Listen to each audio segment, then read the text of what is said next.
Hello, and welcome to Bet by Numbers. This is Matt taking over for Mr. Brandon today as we are going into our Thanksgiving show. And with that, cue the music.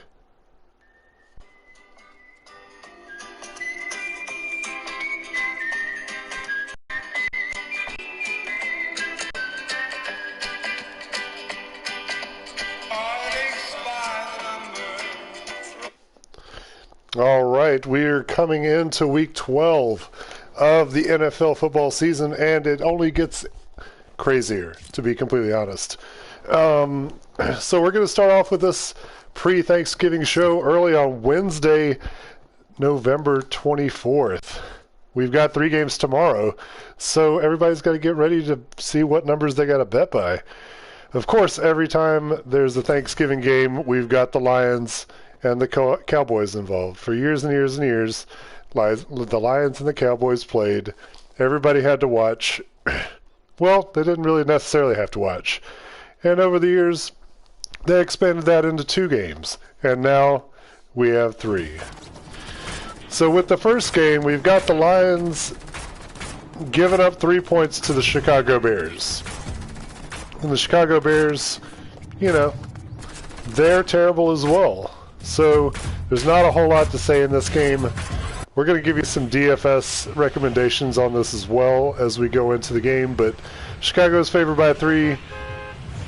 We like Chicago. Chicago's still going to win, most likely, because the Lions, well, let's face it, they're not going to go 0-17 because they got that tie. But I have faith that Andy Dalton's going to bring the pain, and we're just going to have to see what happens. Fortunately, that's the early game in the day, and you don't have to watch it too long as we lead into the Cowboys versus the Raiders. Cowboys-Raiders, I don't know what to say. You got John Gruden. He's not coaching anymore for the Raiders. So most people think that this team has completely fallen apart. But as we get this Thanksgiving game, we know that the Raiders and the Cowboys are also longtime adversaries. This is definitely a rivalry. I could possibly see a Raiders bounce back, but right now we've got the line. Dallas is favored by 7.5, so just over a touchdown. And the Cowboys' CeeDee Lamb, from what I understand, has been chosen to play, which could change your fantasy or your DFS or whatever. But let's just face it, the Cowboys are one of the best teams in football. Whether you like the Cowboys, hate the Cowboys, wish they didn't exist, they're going to win this game, and I like them to cover. I think this one could definitely be a shootout, though, so look out for an interesting game.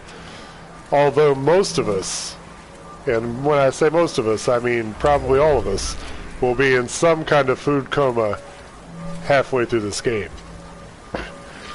Going through the last part of our first course on Thanksgiving, we've got the Bills and the Saints.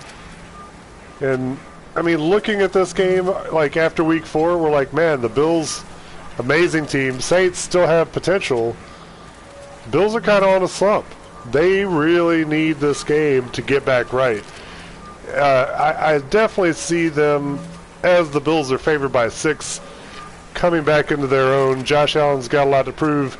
They really need to start to get some momentum started as they move into the playoff picture. And what better team to do it than the Saints? Now, the Saints are at home, and the Swamp could be a tough place to play, but the Bills probably looked at the Falcons tape. I'm a big Falcons fan, and I don't know what to say, but Brandon would still agree that if you watch that tape, as bad as the Falcons are, the Bills could probably learn a thing or two about how to put a hurting on the Saints. We're looking at a good game, but I think your first course of Thanksgiving ends in a Bills victory, and they're going to cover by 6. So, the first course is usually kind of light. That's what we had. We had some light games. Nothing really exciting. But when you look at it on the DFS point, you've got 6 teams and a very tight schedule. You can definitely put your money where your mouth is if you think you know what's going on. So I always like to start my DFS by saying, if you're starting off DFS, try to get yourself involved in some matchups that are only 1 to 3 teams. And by teams, I mean rosters. If somebody else out there knows a lot more about it, they can put as many rosters out there as they want, and you're not going to make a dime. You're throwing your money away. So try to get in those games where there's 1 to 3 rosters. Don't bet a whole lot of money, bet however much you want to. But I like to start off with running backs. Running backs are going to be your most consistent option when it comes to DFS. And like I said earlier, this Cowboys-Raiders game, it's going to be a lot of fun. Mostly because you're going to see a lot of Ezekiel Elliott and Tony Pollard. Ezekiel Elliott's going to cost you. He's, costing $8K, but in this 3-game matchup situation, I think it's worth it to get Zeke and Tony Pollard. If you want to try to step it up a little bit instead of double stacking the Cowboys, you could definitely go in a different direction than that. Devin Montgomery for Chicago, as bad as they are, they're going to run the ball. Andy Dalton, the Ginger Ninja, he can throw the ball. So I look for Devin Montgomery without Tariq Cohen to be on the field all 3 downs. He's going to be available. He's going to score points. Next in DFS, we go to quarterbacks. Josh Allen's going to be your most expensive quarterback in this situation. He's going off at $7,800, which actually isn't too bad. Next, Dak Prescott, who a lot of people are going to like. Even with the heavy running game, they're looking to score a ton of points on the Vegas team.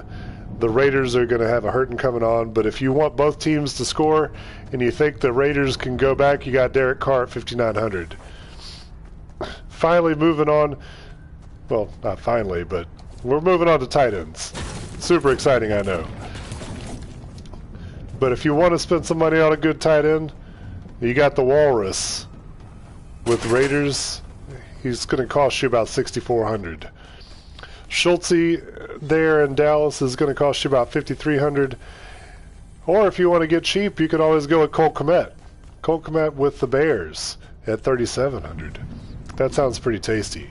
Just depends on where you want to put your money.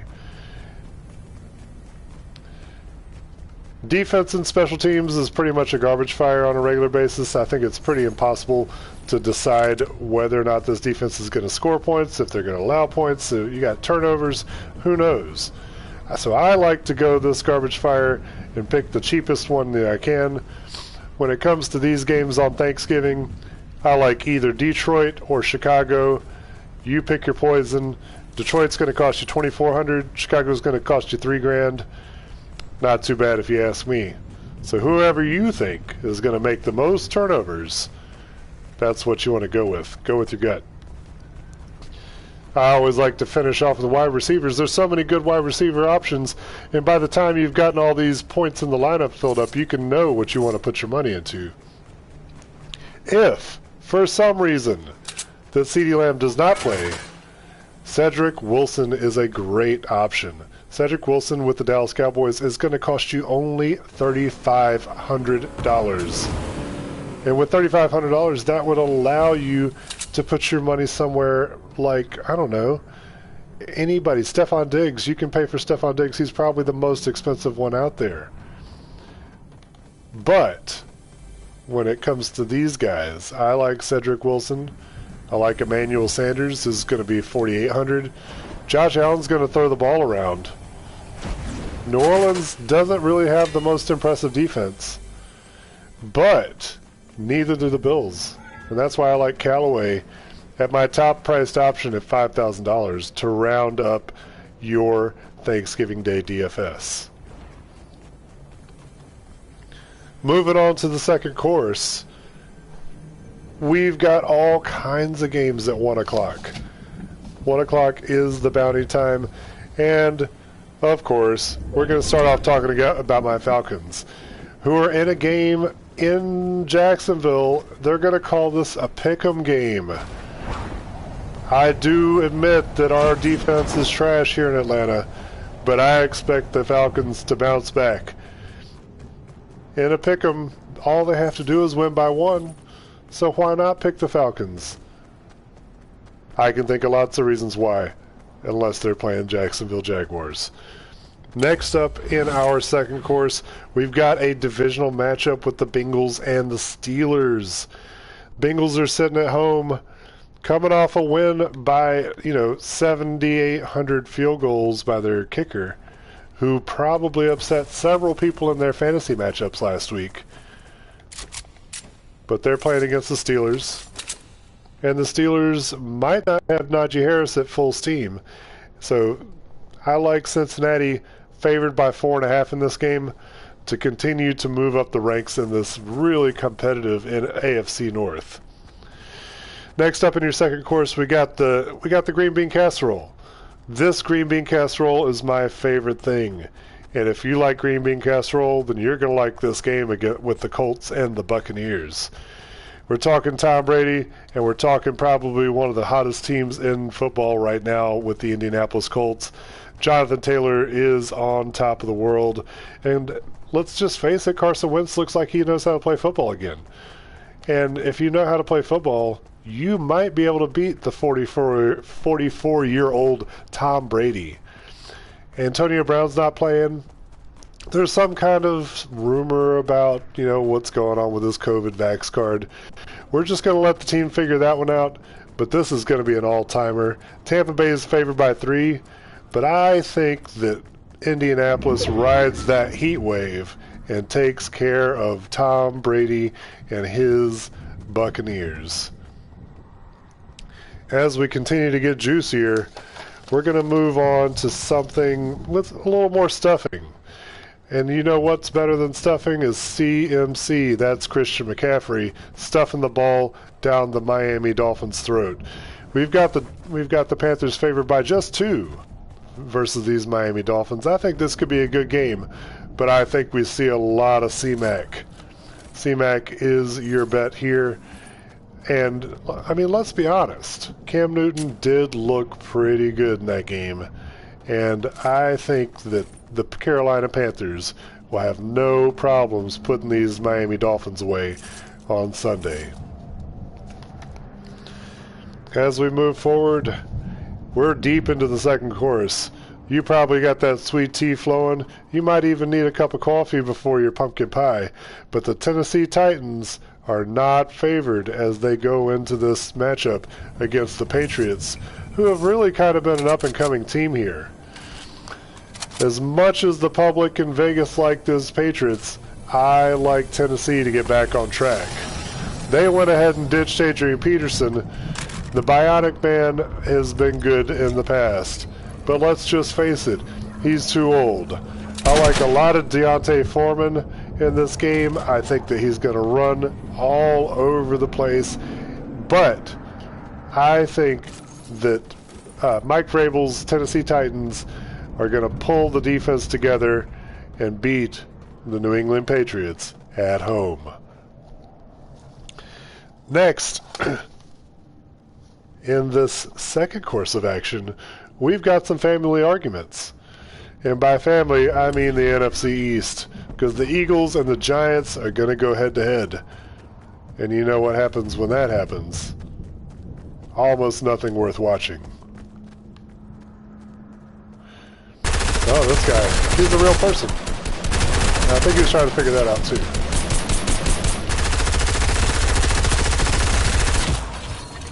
Well, I'm apparently terrible at this game, but that's okay, because the Giants are too, and with the Eagles only favored by 3.5, I look for Jalen Hurts and Devontae Smith to put these guys under. Don't be surprised if you see Miles Sanders running all over the place while you're trying to come back from your tryptophan hangover on Sunday afternoon. Next up, we've got another barn burner with our first appearance of a favor for the Houston Texans playing against the New York Jets. And they are favored at home to win by 2.5 points. However, just because they're favored doesn't mean I expect them to win. In fact, I do have the Jets moving on to beat these Texans because the Texans, let's just face it, probably have the most to overcome of any football team this season. Even the Lions. Moving on to the third course. Man, we've been through some of those sides. We're about to have a second helping of ham and turkey, and we're not asleep yet. We've got the Los Angeles, LA Chargers on the road against their division foe, the Denver Broncos. And guess what? The Chargers are favored by 2.5. I think that's a little low because, I mean, like after last week, yeah, they beat the Steelers, but the Steelers aren't really that good. So maybe Vegas is questioning the Chargers still. I just don't see this Broncos team being able to create enough challenges for the Chargers to win by less than a touchdown. So we're going to take the Chargers. Austin Eckler had 4 touchdowns in the last game. Let's see what happens this time. I kind of expect a little bit more Herbert, but we'll see. Next up in our third course, we've got a juicy one, as we've got another pick'em game with the Rams and the Packers playing at Lambeau Field. Matt Stafford seems like he knows what his finger's doing again, even without Robert Woods on the field. And Aaron Rodgers' hair is still greasy. I like the Rams over the Packers, and probably the most watchable game of this upcoming Sunday afternoon. If you don't want to watch that game, though, I definitely recommend checking out this Vikings 49ers game with two teams that are fighting for their playoff hopes. Let's face it, the San Francisco 49ers at home are favored by 3, but Kyle Shanahan gets confused, and the Vikings are primed to win in my eyes. I just think Kirk Cousins has a day of it, gets the ball around, and Dalvin Cook does the rest. I like the Vikings to upset the 49ers on the road and take care of that cover. Oh, goodness. Man, after this third course, we must all be full. But you know what you need when it's full? Time to sit back, relax, and watch another deep grinder. The Browns and the Ravens are playing in Baltimore on Sunday night. Everybody's going to be trying to figure out what they did with their weekend or what they did after traveling across the country for this Thanksgiving period. And probably the worst traffic day of the year.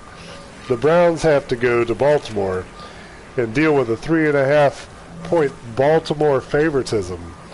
But I'm going to be honest, the Browns look like they're going to get Kareem Hunt back this week, and with Hunt and Chubb in the backfield, I look for them to upset the Ravens this week to round out our weekend of NFL play.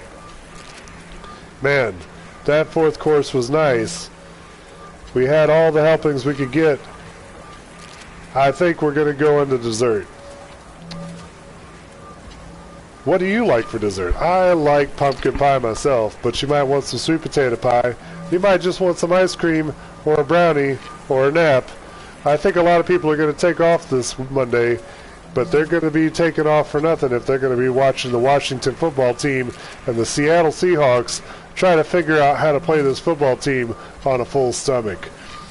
Eat your dessert and watch Russell Wilson see if he can beat the favored Washington football team on the road and overcome 2 really lackluster games that he's put up for the rest of us to see.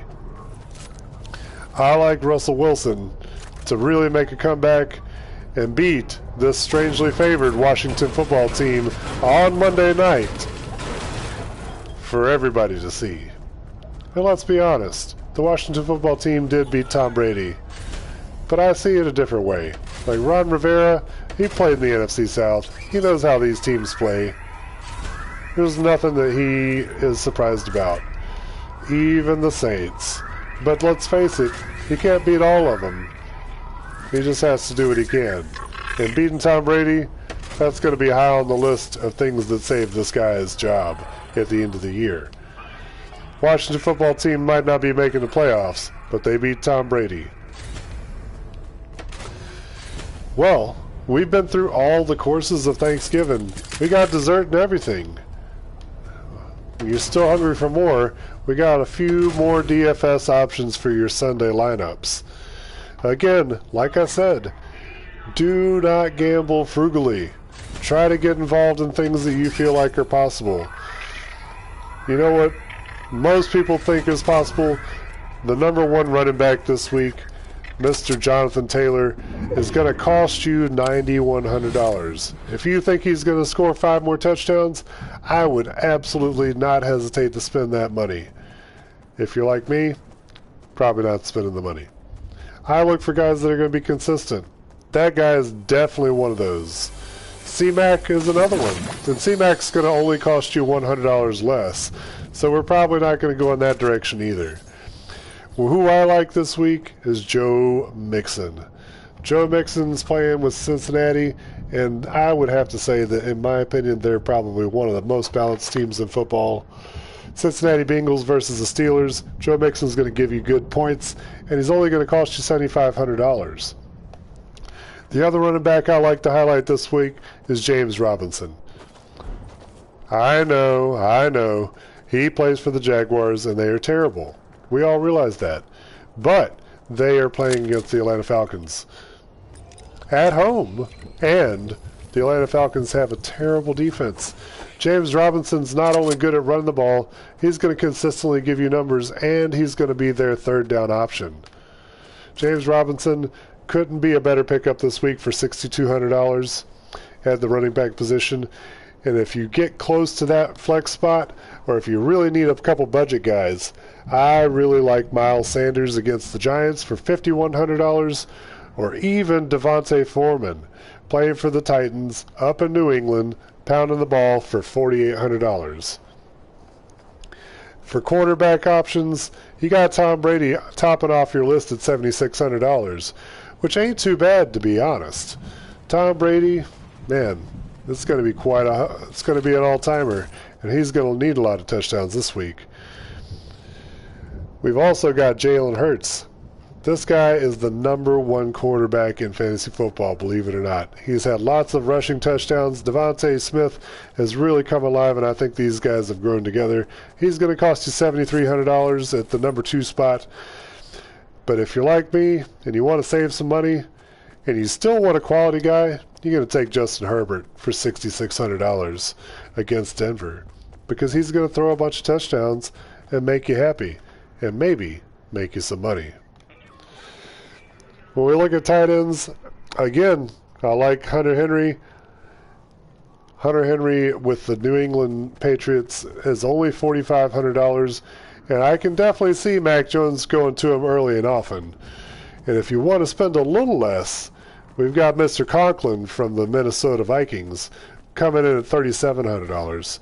And if you ask all my buddies, they're pretty upset that Conklin stole some money from them last week in DFS, as he had a couple touchdowns. Conklin's been a pretty good and consistent target for Kirk Cousins, who likes to throw it all over the place. So I think he would be a good option.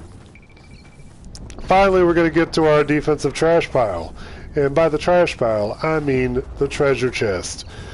If you want to pick the same treasure chest that we found last week with Houston Texans are going to cost you $2,300 in a game that they're favored to win. Oh my goodness. I couldn't think of a better option than Houston right now. Finally, if you still have money, we've got all kinds of wide receivers. And by wide receivers, I like to start off with somebody that's actually going to cost something, and that's Jamar Chase. Jamar Chase is going to cost you $7,300, but I really expect to see our young quarterback let loose, and Jamar Chase is early and often his favorite target. So moving with an expensive option to a not so expensive option, we've got Justin Herbert's second favorite guy, Mike Williams, coming in at only $5,700. I mean, come on. This guy was at the top of the wide receiver core early in the season. He's really discounted this week, and I would snatch him up if I were you. Finally, Brandon Cooks, playing for the Houston Texans, is going to give you the stats and only going to cost you $5,800. Or, you know, if you want to spend the most money on anybody, you could always get Cooper Kupp, who's going to cost you $9,600. And my final option at the top of at the top of the ladder is Justin Jefferson, who's just been absolutely on fire. He's going to cost you $8,300 this week. But, I mean, let's be honest. The Vikings are going to really have a fun time with the 49ers. Justin Jefferson's going to be necessary in order for them to win. And I just don't see them not going his direction. So with that, that's pretty much it for this week. We miss Brandon.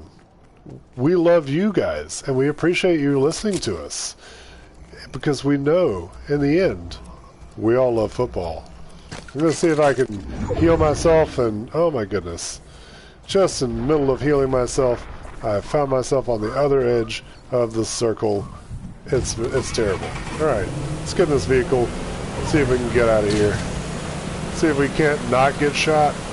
I know that's a double negative. Let's see if we don't get eaten by a shark. That would be good. Alright, let's get some shields here. Ooh, shotgun works. Oh, and it's going again. Look at that.